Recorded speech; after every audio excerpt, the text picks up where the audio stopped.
Gostaria de dar uma boa noite a todos, graça e paz. Eu quero dizer uma coisa para você. Tudo que foi planejado aqui foi pensando na tua comunhão com Deus. Deus, na verdade, falou conosco para que criássemos um ambiente entre você e o Pai, para que hoje fosse uma noite decisiva na sua vida. Você diz amém? Amém? Eu queria ler um texto da palavra de Deus contigo. Está em Mateus capítulo 14, versículo 22. Se puderem aqui botar aqui para a gente. Se quiser deixar o fundinho aí, pode deixar, Ana Paula. Manda ver. Mateus capítulo 14, versículo 22. Talvez um dos trechos da Bíblia mais intrigantes, porque um homem, ele fez algo inusitado que a ciência não explica. Um homem, na verdade aqui, dois homens, andaram sobre as águas. E tem tudo a ver com o que Deus quer falar contigo hoje. Mateus 14, 22 diz assim: Logo assim, compeliu Jesus aos discípulos a embarcar e a passar diante dele para o outro lado, enquanto eles despediam as multidões.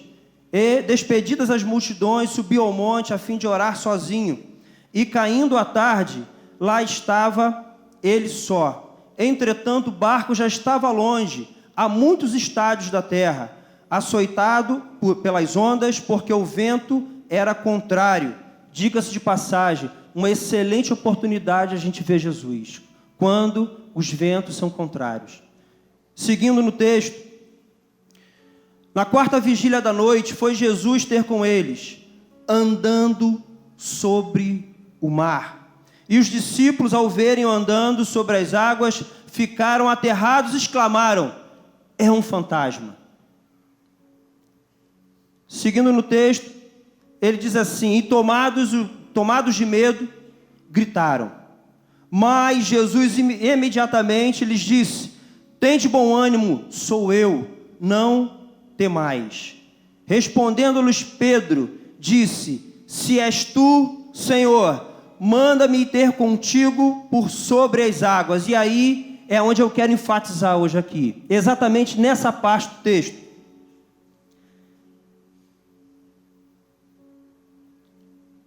E aí ele diz o seguinte: vem. E Pedro, descendo do barco, andou sobre as águas e foi ter com Jesus. Reparando, porém, na força do vento, teve medo. Começando a submergir, gritou: salva-me, Senhor. E prontamente Jesus estendeu a mão. Tomando-o, e lhe disse: homem de pequena fé, por que duvidaste? Subindo ambos para o barco, cessou o vento, e estavam no barco e adoraram, dizendo: verdadeiramente és filho de Deus. Onde Pedro começou a afundar? Em qual momento daquela história, que seria uma história que inclusive a ciência não consegue explicar, onde ele se perdeu? O texto é muito claro.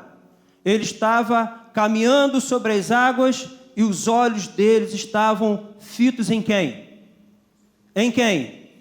Para onde Pedro estava olhando naquela hora? Para Jesus. Porém, quando ele tirou os olhos de Jesus e colocou os olhos no vento forte, nas ondas bravias, ele começou a afundar. Eu, preparando esse texto hoje aqui, essa ministração, me veio forte também um conselho que a igreja recebeu no início dela. Está lá registrado em Hebreus capítulo 12, 1. O escritor, os Hebreus, deu esse conselho para que a igreja seguisse firme nessa caminhada com Cristo. E Hebreus 12, 1 diz o seguinte: portanto, também nós, visto que temos a rodear-nos tão grande nuvem de testemunhas, desembaraçando-nos de todo o peso e do pecado que tenazmente nos assedia, corramos com perseverança a carreira que nos está proposta. Como? Olhando firmemente para o autor e consumador da fé, Jesus, o qual, em troca da alegria que lhe estava proposta, suportou a cruz, não fazendo caso da ignomínia, da vergonha, e está sentado à destra de Deus. Pedro começou a afundar quando tirou os olhos de Cristo. A igreja, no seu início, recebeu um conselho forte. Olha, quer seguir firme? Olha para Jesus, o autor e consumador da nossa fé. Por que esse conselho? Porque quando nós tiramos os olhos de Jesus Cristo, duas coisas muito ruins acontecem. Primeiro, nós deixamos de contemplá-lo. E quando a gente deixa de contemplar Ele, quando a gente deixa de admirar Ele, nós automaticamente deixamos de imitá-lo. Deixamos de ser transformados por Ele. Isso é muito ruim, é trágico. Por isso esse conselho: olha firmemente para Jesus, contempla Ele, admira Ele, segue Ele, porque assim você vai imitá-lo. Afinal de contas, proximidade gera semelhança. Mas também há algo muito ruim também quando nós tiramos os olhos de Jesus. Nós tiramos os olhos de Jesus e colocamos em uma outra direção. Se tiramos os olhos de Cristo, podemos colocar os olhos em nós mesmos. E aí, nós vivemos uma vida talvez egoísta e cheia de altivez. Afinal de contas, os nossos interesses vão ser prioridade. As nossas vontades vão vir em primeiro lugar. E ainda quando a gente coloca os olhos na gente, tira os olhos de Jesus e coloca em nós, podemos também viver uma vida derrotista. Afinal de contas, a gente vai começar só a contemplar as nossas limitações, a nossa pequenez. E a gente deixa de esquecer que a gente precisa de complemento. Nós precisamos uns dos outros. Tiramos os olhos de Jesus e podemos colocar também os olhos em outras pessoas. E aí, a consequência é viver uma vida credora, uma vida de mágoa. Afinal de contas, vivemos cobrando as pessoas. Não suportamos o erro alheio. Quando alguém erra conosco é fatal, porque nós tiramos os olhos de Jesus, que suportou a cruz até a morte. Então, quando eu olho para o meu irmão, quando eu olho para alguém, para o meu chefe, para o meu filho, para quem quer que seja, é trágico. Vivo uma vida credora, vivo uma vida magoada, uma vida ciumenta, invejosa. Afinal de contas, eu quero o que o outro tem. E se eu não tenho aquilo ali, eu não sou contente, não estou feliz, não fico feliz com a conquista do outro. E isso tudo acontece quando eu tiro os olhos de Jesus, eu começo a afundar. Eu posso colocar os olhos em mim, posso colocar os olhos no meu irmão ou nas pessoas que estão à minha volta, ou começo também a colocar os olhos nas circunstâncias. E aí eu vivo uma vida como vítima. Afinal de contas, por que daquela enfermidade?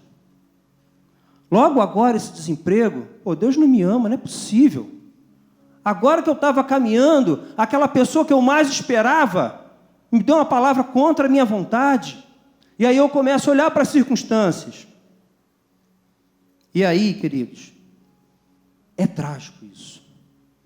Porém, Deus te trouxe aqui hoje para que os seus olhos voltem para Ele. Você diz amém para isso? Eu já estou terminando. Eu só queria compartilhar com vocês uma pesquisa que eu fiz hoje, que eu creio que vai te abençoar, porque me abençoou muito.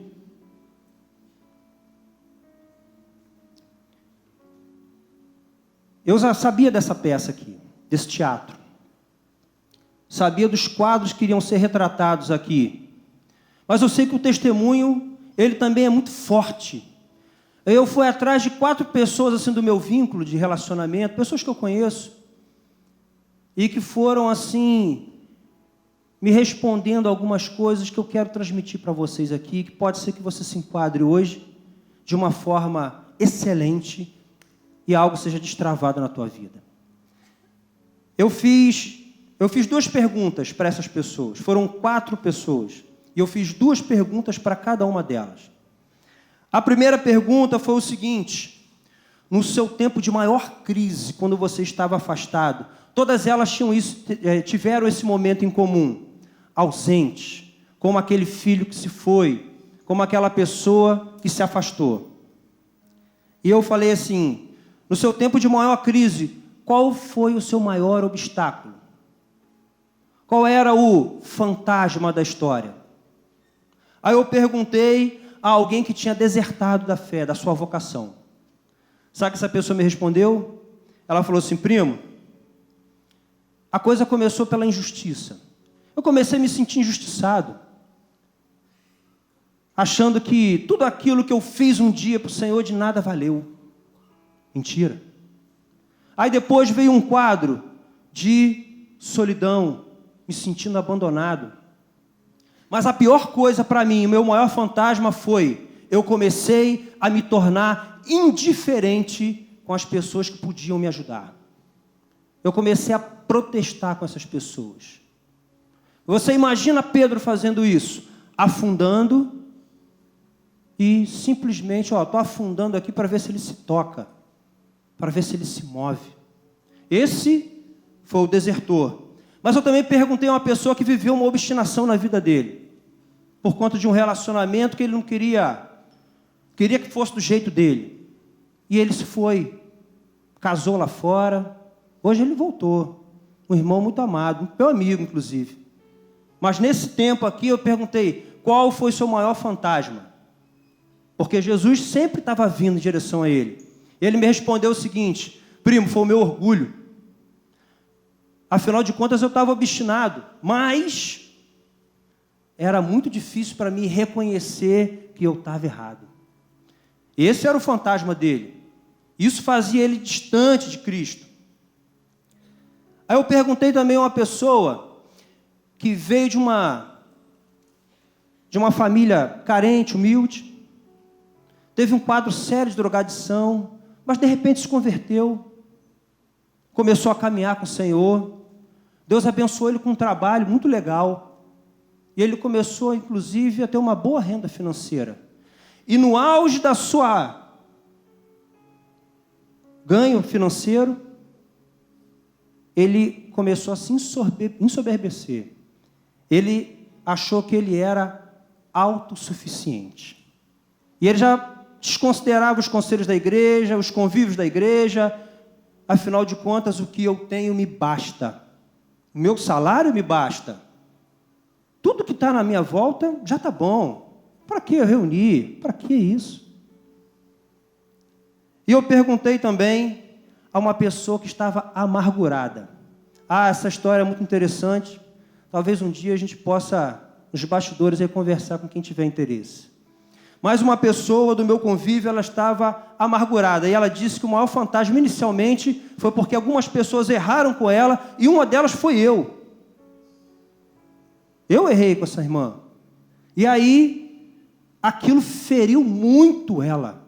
Ela não esperava que dessa fonte viria um erro. Não esperava. E aquela ferida, aquela ofensa, foi um fantasma para ela. Ela não conseguia ver Jesus de jeito algum.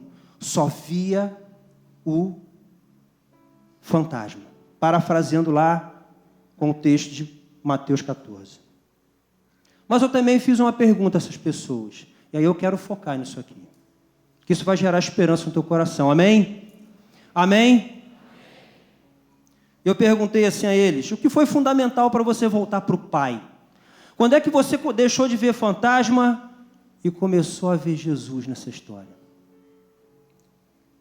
O desertor falou o seguinte: primo, foi numa palavra, numa reunião como essa aqui.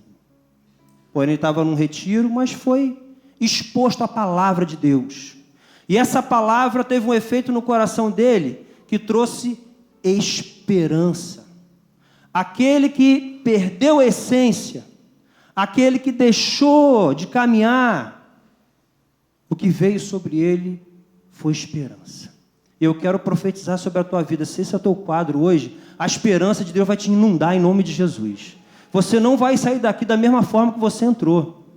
Deus vai colocar esperança no teu coração, vai injetar esperança no teu coração. Você diz amém para isso? Lembra do obstinado que eu falei, que estava ali, quis casar, enfim. Essa pessoa estava orgulhosa, resistente. E ela falou assim: primo, o que me quebrou foram duas coisas. A primeira, alguns sofrimentos que eu tive. E Deus faz assim com os obstinados. Não sei se você já percebeu isso na Bíblia. Deus, ele fala contigo, fala. Quando você fica com a cerviz dura, Deus, ele permite que você vá, tenha aquela experiência frustrada para que você se quebrante. É só você olhar a história do filho pródigo. Pediu a herança, não era a vontade do pai, mas o pai permitiu. E como, no fim das contas, fez tão bem para aquele relacionamento entre pai e filho. E aí, esse obstinado, ele sofreu alguns agravos da vida, mas alguém que estava resistente e orgulhoso, ele começou a sentir saudade da igreja. Ele começou a sentir saudade do corpo de Cristo, da família, da comunhão. Eu quero dizer isso para você. Você que está me escutando, e essa palavra específica está entrando no teu coração, uma saudade vai brotar dentro de você. Vai começar a vir à tua memória os momentos que você viveu, que foram muito intensos, que marcaram a tua vida. Amém? Ao egoísta, a figura lá que estava abastada de seus bens, sabe como Deus quebrantou essa pessoa? Ele começou a ter necessidade de amigos verdadeiros. Porque as pessoas que estavam à volta dele só queriam aquilo que ele poderia oferecer de vantagens. Ele falou assim: primo, teve uma hora que eu comecei a ficar, cara, eu tenho muito dinheiro no meu bolso aqui para sentar no melhor restaurante de Cabo Frio e comer, mas eu não tenho ninguém que faça isso comigo. Aí ele contando essa história, ele falou que ele ficou tão frustrado que ele parou num podrão desse da esquina aí, comeu ele, a mulher dele, o filho dele, não sei se o pequenininho já tinha nascido, triste, cheio de dinheiro no bolso, comendo um hambúrguer chamado aí de podrão. Sabe por quê? Porque não tinha amigos verdadeiros à sua volta. Pessoas que estariam com ele na alegria ou na tristeza. Pessoas que estariam com ele não por aquilo que ele poderia oferecer, mas porque amavam a vida dele. Sabe qual é o nome disso? Igreja de Jesus. A família de Deus. Pessoas que vão estar contigo em qualquer circunstância. E eu quero dizer uma coisa para você. Deus quer multiplicar os seus amigos hoje. Amém? Amém? Para finalizar, eu quero dizer uma coisa para você. Lembra da história da amargurada? Da irmã que eu falei? Que é uma história interessante. Sabe como Deus quebrantou ela? Ela teve uma experiência sobrenatural, teve um sonho, Deus começou a falar. Mas o que foi fundamental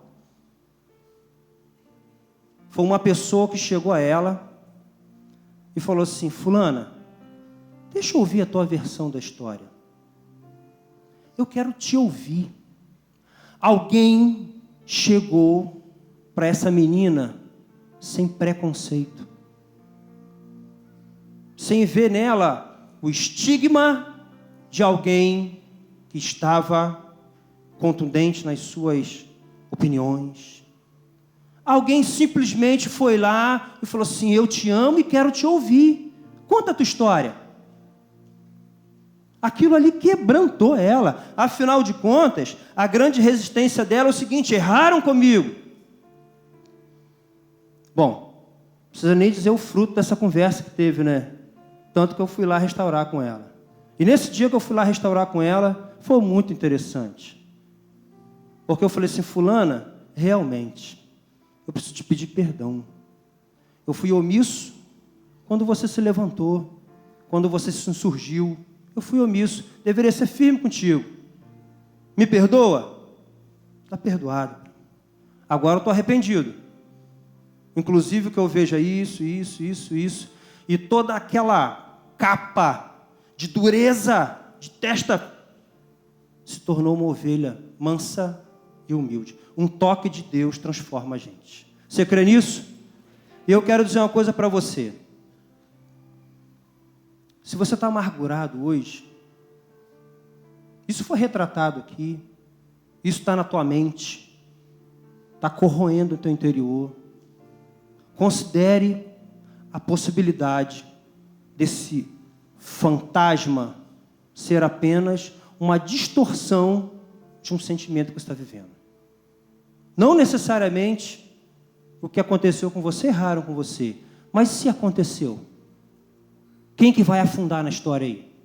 Diz para mim, se você tirou os olhos de Jesus por conta dessa mágoa, sabe o que vai acontecer com você? Você vai afundar. E o que Deus quer falar contigo hoje? Mira novamente os olhos em Cristo.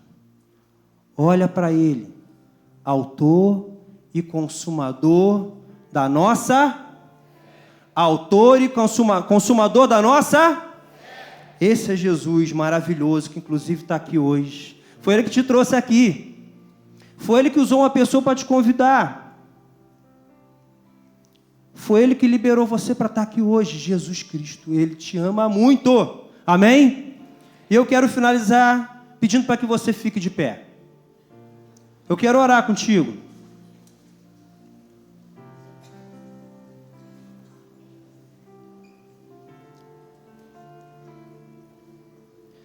Olha para mim aqui. Não se dispersa não. Se tudo que Deus fez hoje aqui foi para que você voltasse para o Pai, você vai começar olhando novamente para Ele. E não existe nada místico nisso. Não existe nada esotérico nisso. São atitudes práticas. E aí, por que é tão importante você olhar para Jesus? O que você vai encontrar olhando para Ele? Braços estendidos. Projeta novamente lá para mim, Mateus 14, 31. Só o 31, por favor. Eu quero enfatizar nesse tempo, nessa hora que Pedro estava afundando, quando ele clamou, o que ele viu? Braços o quê? Estendidos. Braços estendidos. Igreja de Jesus, você que é um irmão vinculado aqui, levanta os seus braços, assim. Rapaziada, tá vendo isso aqui? São esses os braços que vão te abraçar nessa noite. Os braços de Jesus continuam estendidos. E esses braços querem te abraçar hoje, agora. Por isso esse momento, por isso esse ambiente aqui. Você vai olhar para Jesus, você vai achar perdão para os seus pecados. Você vai olhar para Jesus, você vai achar aceitação para a sua carência. Você vai olhar para Jesus e você vai achar esperança para o seu destino. Você crê nisso? Os braços de Cristo continuam estendidos. Agora volta no 30, por favor. Tem um segredinho para nós hoje aqui. Olha para lá. Reparando, porém, na força do vento, teve medo e começando a submergir, o que Pedro fez? Gritou: salva-me, Senhor! Salva-me! Você precisa sinalizar. Você precisa dizer. Você precisa se mostrar. Todas essas pessoas aqui que eu citei, todas elas fizeram o que Pedro fez. Senhor, salva-me. Você precisa reconhecer a sua condição. Deus só pode levantar em quem aceita que está afundando. O milagre de Deus vai começar na sua vida a hora que você admitir que você tirou os olhos de Cristo e que você está afundando. Infelizmente, mas está. E você só vai ser retirado dessas águas, dessas ondas, se você pedir ajuda. Há uma diferença entre reconhecer que está afundando. Você pode falar assim, realmente eu estou afundando. Eu já tenho conversado inclusive com pessoas assim, primo, eu não quero mais caminhar com Cristo. Eu sei que eu estou errado, mas eu não quero. Eu sei que estou afundando, mas eu não quero. Amo vocês, são preciosos demais, mas eu estou afundando e eu quero afundar. Pode ser que você saiba que você esteja afundando, mas você precisa desejar sair dessa condição. Você precisa pedir ajuda. Eu estou afundando e não consigo sair daqui sozinho. Por favor, Senhor, salva-me. E Deus vai usar os braços dele, vai usar os lábios dele, vai usar as casas que ele tem, o recurso aqui dessa terra. Jesus já teve um corpo físico aqui nessa terra. Agora ele tem um corpo espiritual, chamado Igreja de Jesus. Você crê nisso? Você crê nisso? Então feche os seus olhos em nome de Jesus. Comece a orar a Deus. Comece a orar a Deus. Hoje é uma noite de reconciliação. Hoje é noite de voltar a olhar para Jesus. Pode ser que você foi convidado, ou você já está caminhando na casa, mas tirou os olhos de Jesus. Hoje é noite de reconciliação com o Pai. Oh, aleluia!